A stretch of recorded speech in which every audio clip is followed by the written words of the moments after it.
record to accept that, but at least we'll get part of the class in. So awesome. All right. So in your pyramid pose here, so just notice, normally we use the action of separating the feet, pushing the feet away from each other. Today, consider using the action of drawing the heels toward each other. And so it's this feeling of strengthening through the hamstrings and the glutes. And it's just a different way to approach the position of the posture. Now from here, walk the blocks a little bit further forward. And again, if you don't have blocks, you could have finger pads on floor and the front knee bent. I'm going to play around with, notice I said play. I'm going to play around with lifting my back leg. And I'm lifting it to a variation of warrior 3. Good. And so if you're using blocks, you can have a little more access to a lengthened low belly, right? So that gives you a bit more space there. Notice that when you're lower to the ground, right, you have a decreased hip flexion in your standing leg. See if you can stamp the foot behind you on a wall. You might even look at your toe to kind of check it out and see where it is. Take another full breath here. Then soften both knees and bring the legs in to a bent knee position. Fold yourself over the top of the thighs. You might shake the head no or nod it yes. But the idea is that you're imagining it spiraling down to the earth. Can you feel that connection from the navel to the feet? And then the navel from the top of the head. So if you could make the upper body a little more watery while you feel the stability of the pelvis to the feet. So that might mean shimmying your shoulders or noodling your arms, whatever you would like to do to feel again that strength in the lower body and the softness in the upper body. We'll bend both knees and come up to what's called a chair pose. So as you bend your knees, I have to bend my knees to be seen in the camera. I'm going to have my arms forward and both knees bent. So as if I were sitting down into a chair. My favorite interpretation of this word, Utkatasana, is fierce pose. Because one, right, it lights a fire in your thighs, but it also is this confidence that you can exude from creating that strength and stability of the lower body.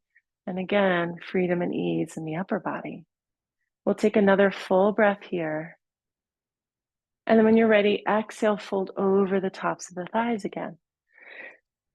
So here you've got a couple of options.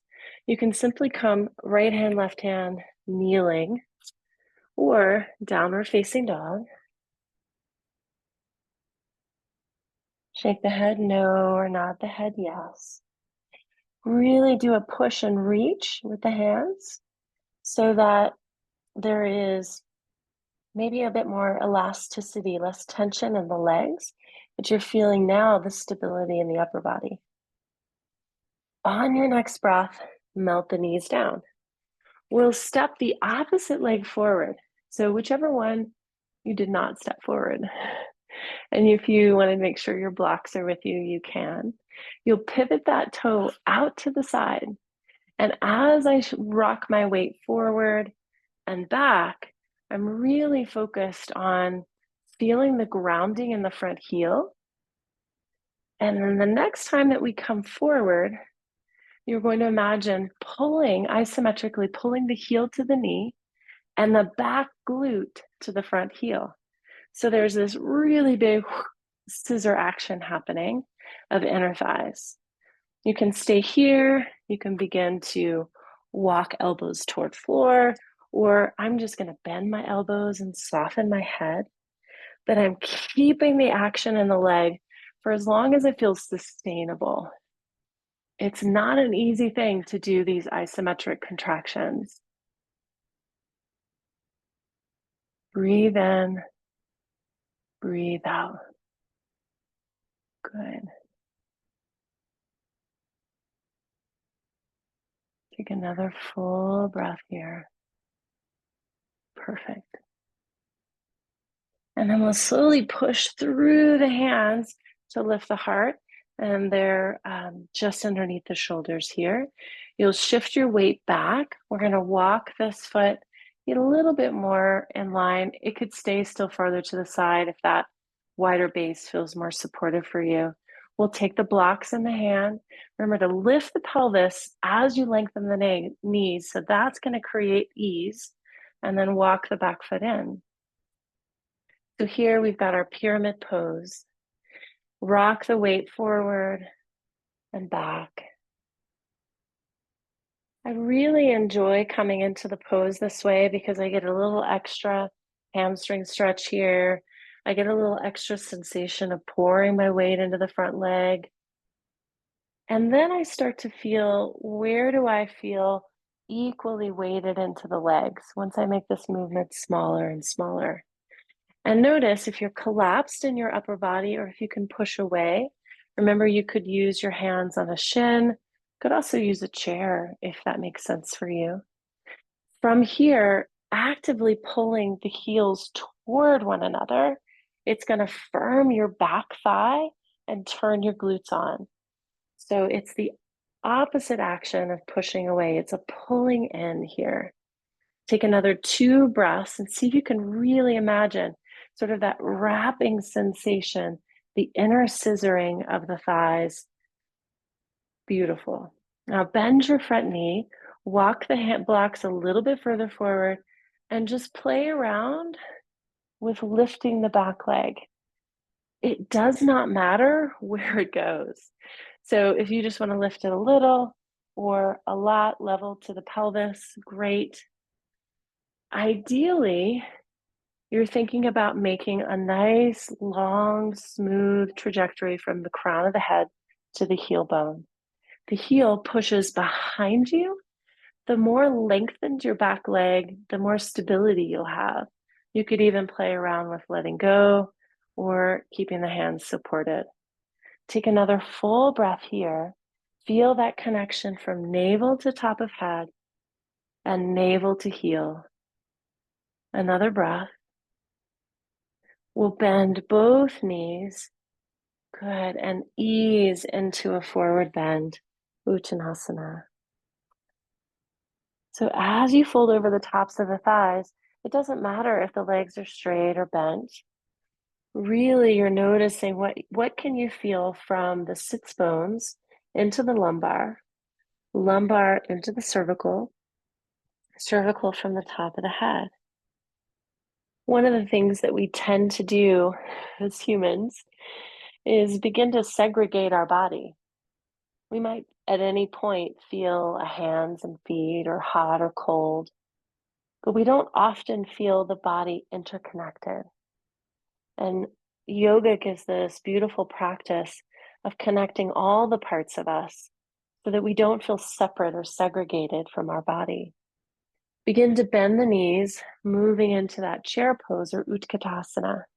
So notice that I let the knees come forward. You might often hear, don't let knees go over toes. But the next time that you get in and out of a chair, I'd like you to notice that your knees go over your toes. So just saying. You can have the arms forward. They can be out to the side. But allow the knees to be bent so you can begin to build some heat in the thighs. Good. Take another full breath here. And then we'll slide over the tops of the thighs again. Uttanasana or forward bend. Soften the head, maybe make a little figure 8. We'll step into either all fours or downward dog or child's pose. I'm going to choose child's pose. So you find the shape that feels right for you in this moment. We'll take just a couple of breaths here, breathing in and breathing out. One more inhale and a complete expiration of breath. Good. From here, we're going to slide onto our belly to take a Bhujangasana. So I'm going to actually here, I'll demonstrate this way. If you want to assume TV watching position to see me, you can just, But as I come forward from child's pose, I bend my elbows and I look behind me to lower down. So I'm taking a lot of that big lumbar curve out to come up. My hands are slightly behind my armpits and I lift my hips as soon as I can so that I can slide back. This is using functional movement, right? We use our pelvis as the center of gravity. So to come down, I'm going to bend my elbows, look behind me, and lower all the way to the floor. And just notice how your back, if it likes it, or if you want to go back to the way that you normally do it, also can. So here, take a breath in, press down with the tops of the feet, outer edges of the pelvis and the pubic bone down. Roll the shoulder blades back and lift up through the heart. Imagine taking the hands and you can either lift them off the floor or imagine pulling them to your hips. So I'm pressing down and I'm imagining sliding them back so that I get an extra lift up through the heart. You can create some breath here, which might create a little bit of undulation, but continuously feel the glutes drawing together. This is the action, and this is the support and stability you get in a back bend. One more breath. And then nose down, hands down, we'll slide all the way back, child's pose. Breathe in. And long, slow breath out. Walk your hands from child's pose over to the right side. One of the ways that we started this morning was elongating and getting a lateral stretch. So if you have you walk your hands to your right, your left arm slides further forward, and you can really let that left hip sort of sink out. And then on your in breath, walk back through the center and to the other side. Really let that right hip sort of swivel out and that right arm stretch further forward. So there's that just really nice elongation all the way through the side. Come back through the center. We're going to check in with our forearms here again. Round the back, tuck the head. Just notice what it feels like now to be in this position. So if you've ever wanted the benefits of a headstand without doing it, downward dog will give you that benefit. Forearm, pressing through, letting the head really dangle. Anytime you can get your head below your heart, you're getting those similar benefits, but without pressure on the cervical spine. And the benefits would be, right, increased blood volume, increase in your venous return to the heart, which increases circulation, blood flow, and really gives the body the capacity to modulate through your nervous system. Take one more exhale here. Let the hands walk back up, and you're going to swivel and come to the front of your mat. All right. So let your feet walk in front of you and your hands be just to the side. We're going to take just a little lift here.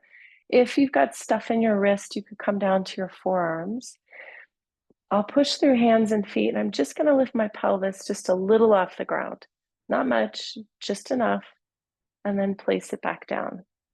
Now, you might, after doing that little experiment, you might feel like your shoulders fell forward.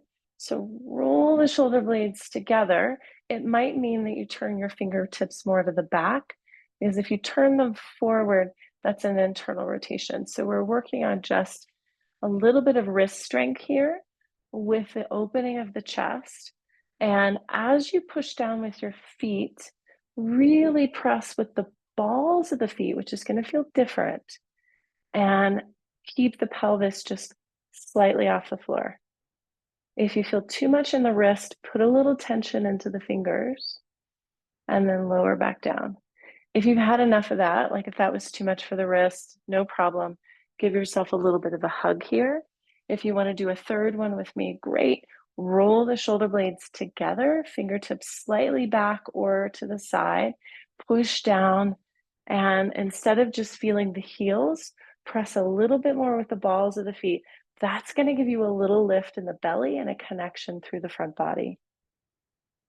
Exhale and lower. And this is where you can kind of give yourself that little hug.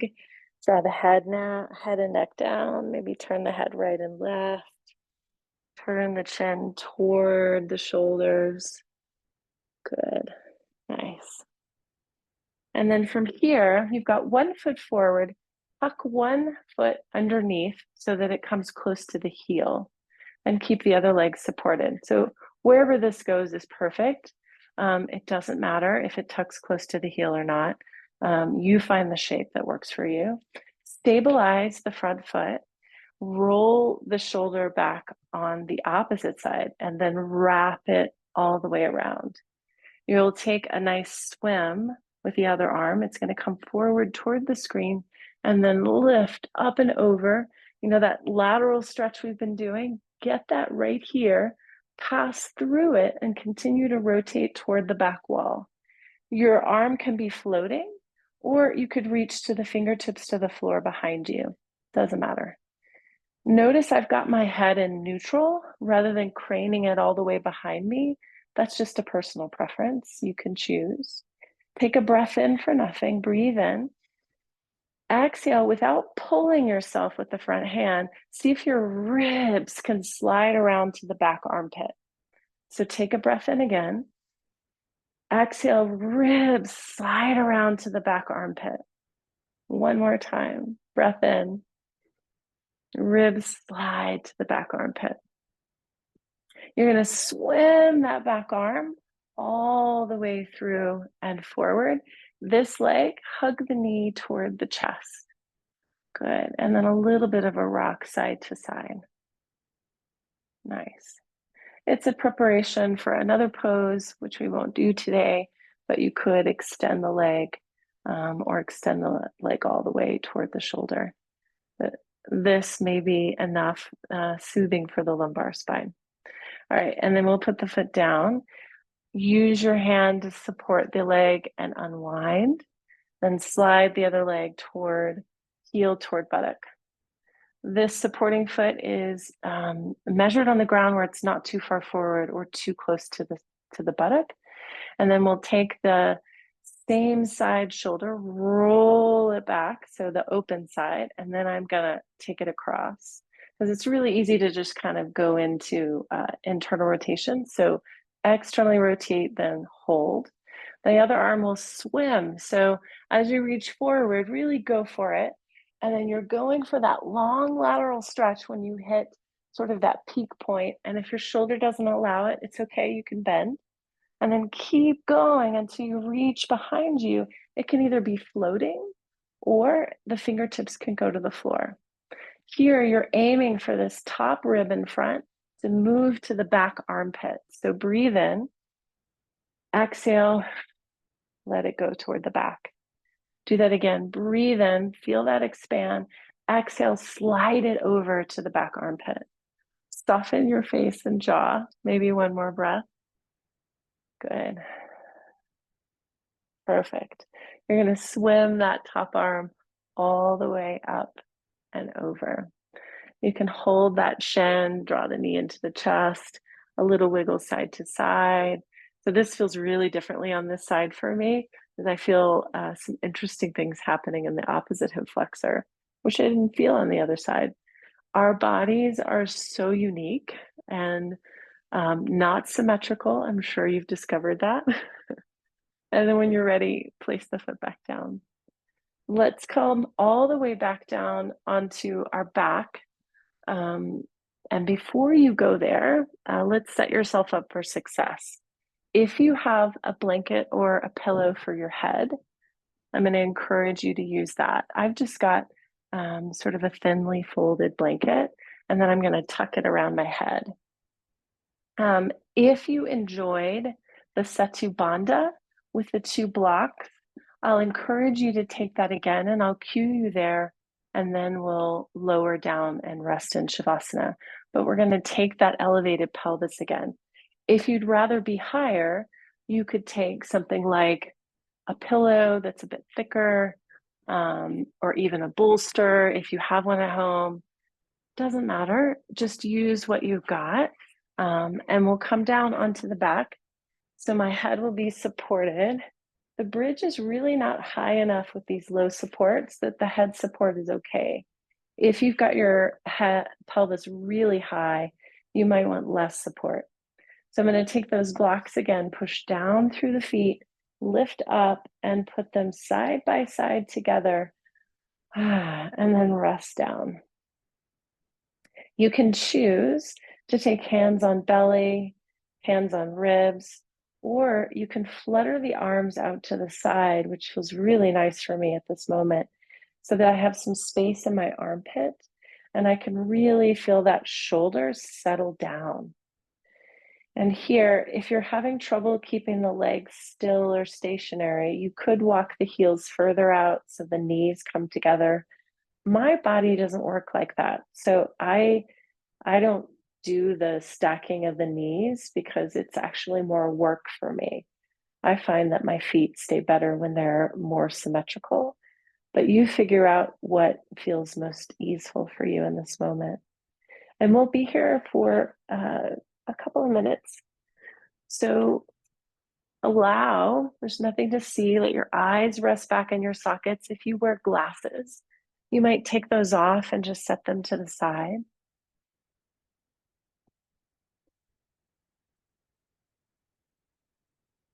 Breathing in and breathing out.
And then you can choose if you're just really enjoying this and this is where you would like to finish. However, you could also press down into both feet, remove the support, and float the pelvis down. I really enjoy that approach because then it allows me to see change, what feels the same or different.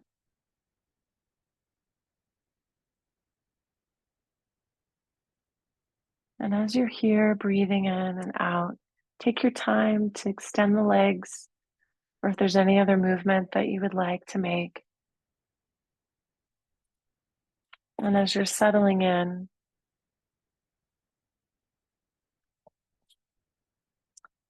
reading to you from Joy Harjo. She was the former poet laureate before Ada Limon, and she's a part of several beautiful anthologies and has a number of poetry books.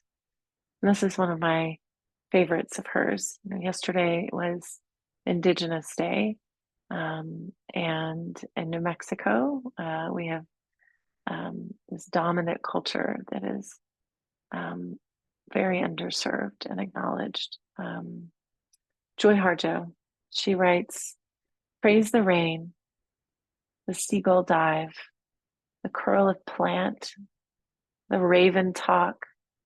Praise the hurt, the house slack, the stand of trees, the dignity. Praise the dark, the moon cradle, the sky fall, the bear sleep. Praise the mist, the warrior name. the earth eclipse, the fire leap. Praise the backward, upward sky, the baby cry, the food spirit. Praise canoe, the fish rush, the hole for frog, the upside down. Praise the day, the cloud cup, the mind flat, forget it all. Praise the crazy, praise the sad, praise the path on which we're led. Praise the roads on the earth and water. Praise the eater and the eaten. Praise the beginnings. Praise the end. Praise the song and praise the singer. Praise the rain. It brings more rain. Praise the rain. It brings more rain.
If you want to continue resting, you can simply turn the recording off and continue on your own.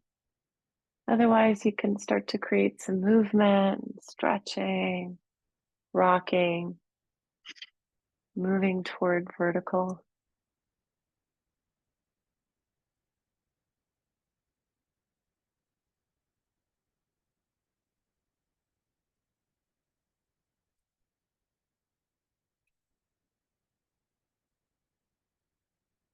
And I would be curious for you to reflect a moment on one thing. Maybe it's a movement or a breath or the way something felt, or maybe something you noticed in your body that you'd like to feel again. And make a gentle commitment to do one little thing. Maybe it just takes a minute or 2 minutes or five, but later today, just to notice, oh, and I stretch laterally. Oh, that feels so good. And I feel refreshed. So it is not about the 1 hour you spend here that makes the change. The change happens cumulatively over a day, over a week, over a month, over a year. It is a gift to practice with you all. Namaste.